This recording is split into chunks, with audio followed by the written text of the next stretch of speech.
হঠাৎ হাত লেগে পানির গ্লাসটা মেঝেতে পড়ে সশব্দে ভেঙে গেল। রাসেল চকিতে তাকালো তবার দিকে। মেয়েটা কেমন যেন ভয় পেল। রাসেল হাতে তুলে আনা খাবারটা প্লেটে রেখে তবাকে বলল, একটু সাবধানে, পায়ে লেগেছে নাকি? না। আমি খাইয়ে দেব? দিন। নিজের চেয়ার ছেড়ে উঠে ডাইনিং টেবিলে যে পাশটায় তবা বসেছে সেদিকটায় গেল রাসেল। ভাঙা গ্লাসের অংশগুলো খুব সাবধানে অতিক্রম করল। তবার পাশে চেয়ারে বসে ধীর স্থিরে তাকে খাইয়ে দিতে লাগলো। মাঝে মাঝে তাদের মধ্যে চোখাচোখি হলো, তবে মেয়েটা নজর নামিয়ে ফেলে খুব দ্রুতই।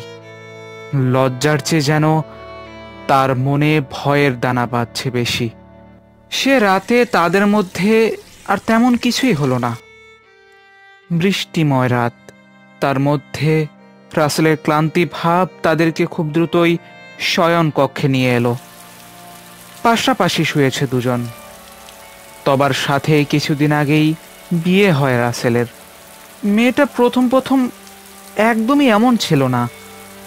হাসি খুশি নিয়ে সবসময় তার চারপাশটা আলোকিত করে রাখত। উল্টো তার প্রশান্তির ছায়া হয়ে উঠেছিল তবা। কিন্তু কদিন ধরে মেয়েটা কেমন যেন বদলে গেছে। চুপচাপ থাকে সারাক্ষণ, যেন এক অজানা ভয় তাকে সবসময় ঘিরে রেখেছে। ভয়ের দ্বার খুলে এসে বেরোতে পারছে না। তবার ভয়কে কমাতেই হোক বা অন্য কোনো কারণে রাসেল তাকে আলতো করে জড়িয়ে ধরে ঘুমের মধ্যে পাড়ি জমালো।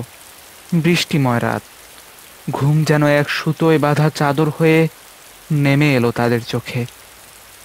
কতক্ষণ এক পেশে শরীরে পাশ ফিরে শুয়েছিল জানা নেই তার। তবে যখন ঘুমের ঘোরে বোলানো চোখগুলো আধছোঁয়া হয়ে খুলল, তখন বাইরের বৃষ্টি থেমেছে। দেয়াল ঘড়িটার রেডিয়াম কাঁটাগুলোও 12র ঘর পেরিয়ে গেছে। মনের অজানা আশঙ্কায় ফিরে অপর পাশে তাকালো রাসেল। ঘুম যেন উড়ে গেল বারুদের মতো। তবা বিছানায় নেই। এ নিয়ে 6 বার, 6 দিনই রাত 12টার পর তবাকে বিছানায় পায়নি সে। দ্রুত উঠে বসল রাসেল, জ্বালিয়ে দিল পাশের টেবিল ল্যাম্পটা। তবা আশেপাশে কোথাও নেই। শীতল রাতেও যেন বিন্দু বিন্দু ঘাম জমতে শুরু করেছে রাসেলের কপালে। মেয়েটা রাত হলেই কোথায় চলে যায়? নিজ ইচ্ছায় নিরুদ্দেশ হয়, নাকি কেউ নিয়ে যায়? আজ ভেবেছিল সবকিছু নিজের চোখে দেখবে, কিন্তু এই বৃষ্টি স্নাত শীতল রাত তাকে যে ঘুমাতে বাধ্য করে। ধুর, এবারও হলো না। নিজের উপর খানিকটা বিরক্ত হয়ে যেই না নিচে নামতে পা বাড়ালো, নরম কিছু একটা এসে ঠেকলো তার পায়ের পাতায়। না, এটা এটা কাপড় নয়, মানুষের চামড়া। নিচের দিকে তাকালো রাসেল।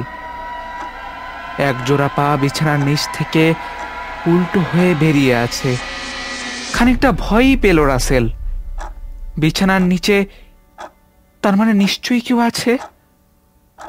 1 মিনিট, পায়ের নুপুরটা চেনা চেনা লাগছে।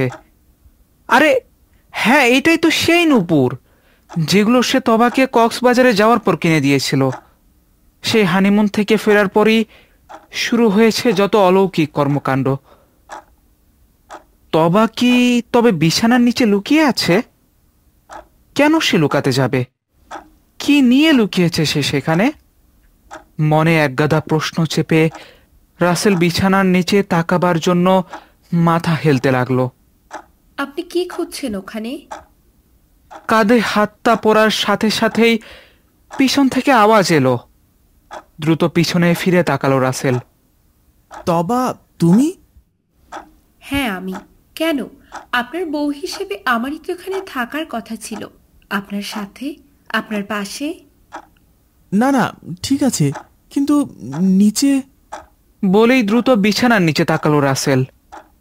আশ্চর্য হলো, বিছানার নিচে যে কেউই নেই। আপনি ঘুমাবেন? ঘুমালে আসেন, নইলে থাকেন, আমি ঘুমাই। সোজা হয়ে বসলো রাসেল। পাশ ফিরে দেখলো তবা চোখ বুজেছে। তুমি কোথায় গিয়েছিলে? কিছুক্ষণ শান্ত রইল চারপাশ। পাশ ফিরে দেখলো, অতঃপর তবা বলল, আমি কোথাও যাইনি। তুমি একটু আগে এখানে ছিলে না? ঘুমের ঘরে কি উল্টোপাল্টা বকছেন আপনি? রাত বেরাতে পাগল হয়েছেন? কিন্তু তুমি তো। হয়তো স্বপ্ন দেখেছেন। আসুন, ঘুমিয়ে পড়ুন। চোখ বুঝল তবা। এরপর আর তার কোনো শব্দ মিলল না। ঘুম উড়ে যাওয়া রাসেল উঠে চলে গেল বিছানা থেকে। মনের সন্দেহ দূর করতে সে আরেকটা বার খাটের নিচে তাকালো।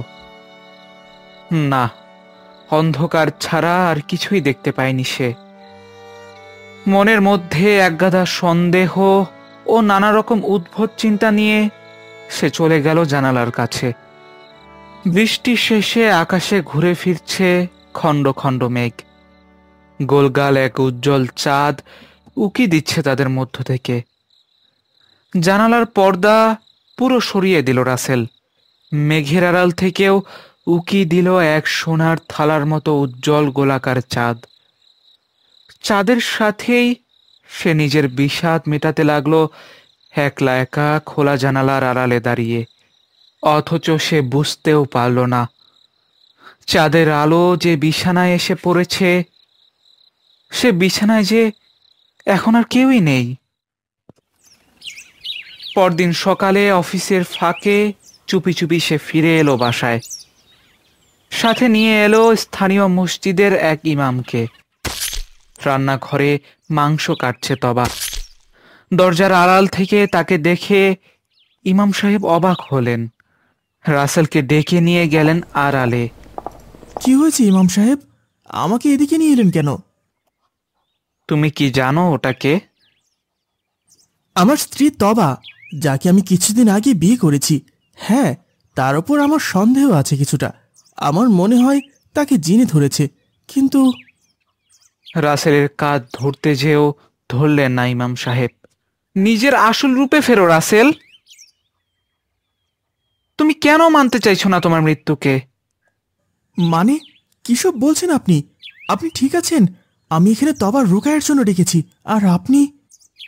তবা আর তুমি মারা গেছো। তোমরা দুজনেই মৃত রাসেল।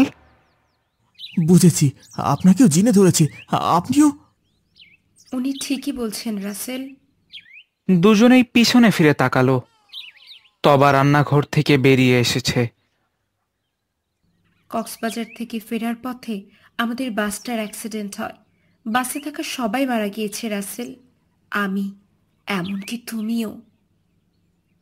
বুঝেছি, আপনারা দুজনে মিলে আমাকে আমাকে পাগল বানাতে চাইছেন। সত্যটাকে মেনে নাও রাসেল।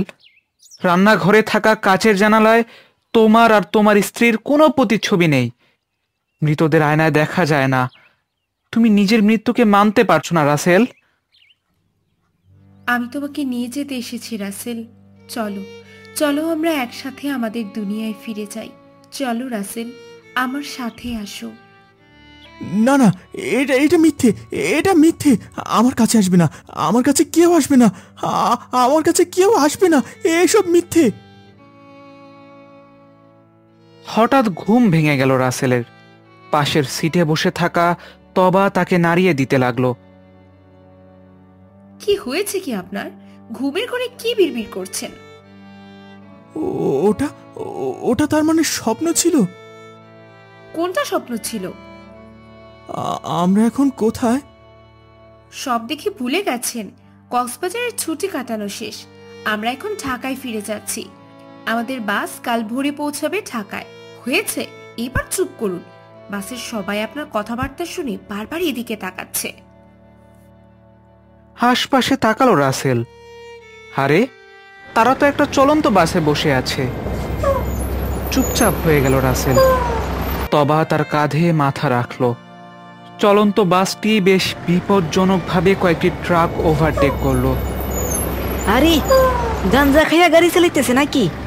এই ড্রাইভার, একটু সাবধানে চালাও। চলন্ত বাসটি বেশ বিপজ্জনকভাবে কয়েকটি ট্রাক ওভারটেক করলো।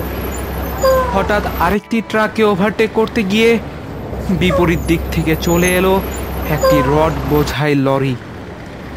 রাসেল তাকালো সামনে, বিস্ফোরিত হয়ে উঠল তার চোখ। দ্রুত সে তবাকে জড়িয়ে ধরে গুটিসুটি হলো শেষবারের মতো।